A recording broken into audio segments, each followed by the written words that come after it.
Well, I thought we played a pretty clean first half. They were a pretty tightly defensive team. But like I said, we moved the ball and we found our way and we created a lot of opportunities the first half. It's just we weren't able to get some dangerous shots on frame. But overall, I thought we had an advantage going into the second half with a little bit of a wind at our back. But we were just not connecting the passes and not getting the ball out to the wings like we wanted to. So that hurt us a little bit. And then eventually, when you don't keep the ball in soccer, you run. And then they had a few counterattacks and we gave them one too many corner kicks, and then they were able to put one in towards the end. But I was overall pleased with how we played, in the steps forward we took last week. What's the attitude from the girls that you've noticed since that game, and just trying to keep them upbeat? I think, I don't think they're real discouraged even after the Tech game. I think they know what we're aiming toward, and so again, it's just a matter of us trying to work the kinks out, over the next few weeks to see if we can get ourselves in line to be dangerous and conservative on defense and dangerous on offense going into conference play. You get to play UNT this week. They're always one of the top teams in their conference. What do you like about playing a team like that? Well, UNT has always been tough. We've played them a handful of times over the years. They're very physical, direct. They try to, they really try to intimidate by just kind of trying to muscle the ball forward and be able to get shots off, especially through set pieces. But again, it's just going to be a matter of us trying to maintain our game plan, and kind of keeping our composure throughout is going to be the key to being able to handle them on Sunday. How would you evaluate where your offense is right now? I know you've done some changes in the off season. You're trying to do some new concepts with them and everything. How would you evaluate where they are so far? I think it's kind of tough because I think we're in the right frame of mind right now, but also too we're not getting the production, getting the goals, I should say. But also we have been playing some more defensive minded teams that really are, Texas State, UTEP, even New Mexico State, and then obviously Tech was tough, but the teams we played so far have definitely been more conservative, and so breaking them down has been tough. But I know that what we've been working on the last few weeks is going to start paying dividends as far as what we're trying to do. Again, it's just sometimes, it comes down to being hot at the right time, and hopefully we can start getting some more dangerous shots on frame. And I think when we start scoring some goals, it'll definitely bring a lot of confidence. Lily Foster so far, first season starting, didn't play at all on the field last year. So how would you evaluate where she is? I know it's still pretty early on. Now, she did a great job. She had a couple huge saves for us in the second half on Sunday. She's just been solid with her hands and her positioning. But yeah, we're real pleased. I think the being here last year as a red shirt really paid. As being in the weight room and getting a year under her belt, seeing college soccer definitely benefited her going into this year. So, but we're real happy with where she is right now.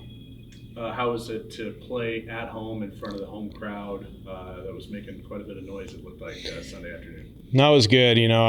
We like being at home, and and the atmosphere was great. We appreciated all the fans being there, but yeah, it was, like I said, we wish we'd have come home with a win there. But the way things were going, some of the opportunity, even though we didn't probably create as many the second half, there were some opportunities and there were a couple good saves.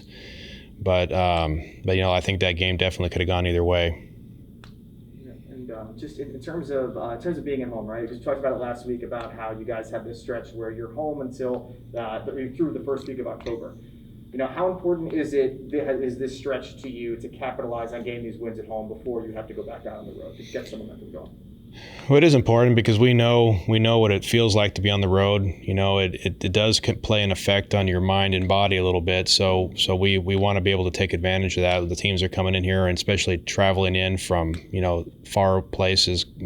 Could be from a Friday game in Chicago to just coming in. In a couple of weeks, could be just coming in all the way from Louisiana. just for a one game and coming out. So again, we need to be able to capitalize on being fresh and being being mentally able when it comes to game time. Awesome, Coach. Thank you. Heading into Sunday, what do you really want to see your team improve on, grow on, and do whenever you guys play North Texas? I think the biggest thing on Sunday is definitely just going to be our composure, because like I said, they have a certain way that they play and the way that they attack teams, and if we can maintain what we're trying to do, and and play and keep the ball and mainly just try to generate and build our chances, then I think we'll be fine. But if we get into a physical battle with them and we're not keeping the ball, then might be resort to playing their game. Thank you, Coach. So the last couple times y'all played UNT ended in losses, and the last time was 2017. So do you see a difference from this season's team in comparison to the 2017 team that you think could bring home a win? It was 2017, I think, was that when we lost 3-2 there, I believe. But we were up 2-0, and we were playing at their place. It was a hot Sunday. We got ahead, scored a couple nice goals, and then we allowed a shot from deep, and then we also allowed a couple set pieces. And like I said, that's kind of one of their big strengths in their team, is being able to, with their size and ability and how they are in the air. They're going to make you pay if you give them opportunities to put direct kicks in within 40 yards. But like I said, I think that they're going to have a similar attack. But that's just, like I said, it's just a matter of us being able to get our chances and be able to keep the ball and see if we can get them to chase a little bit. And how do you think playing a team like UNT will benefit us for this season?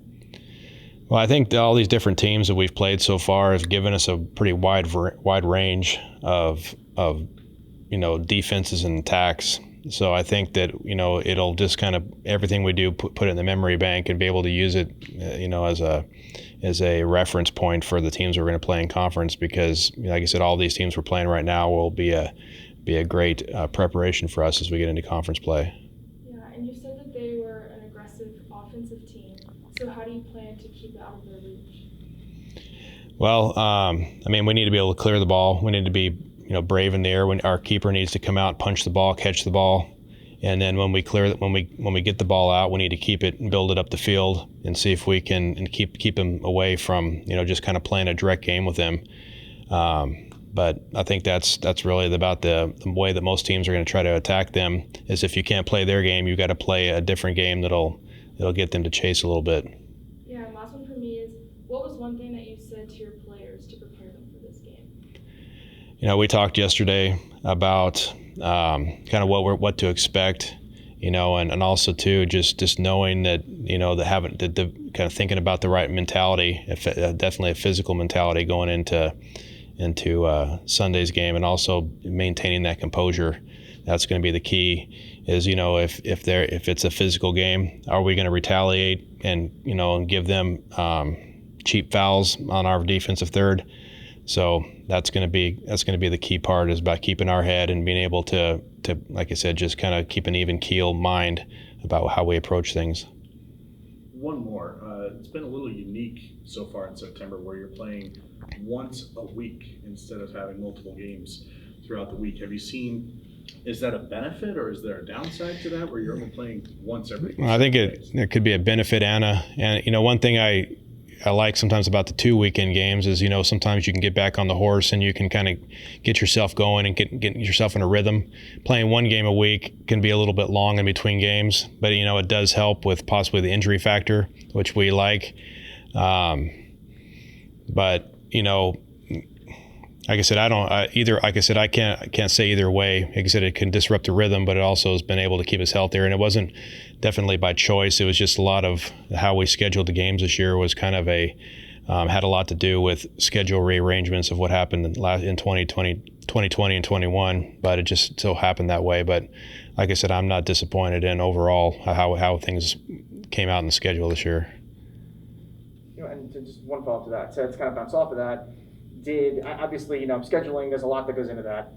is there a chance that the pandemic played a role in that to see, just in case, to give extra space between games for X, Y, and Z if something happens?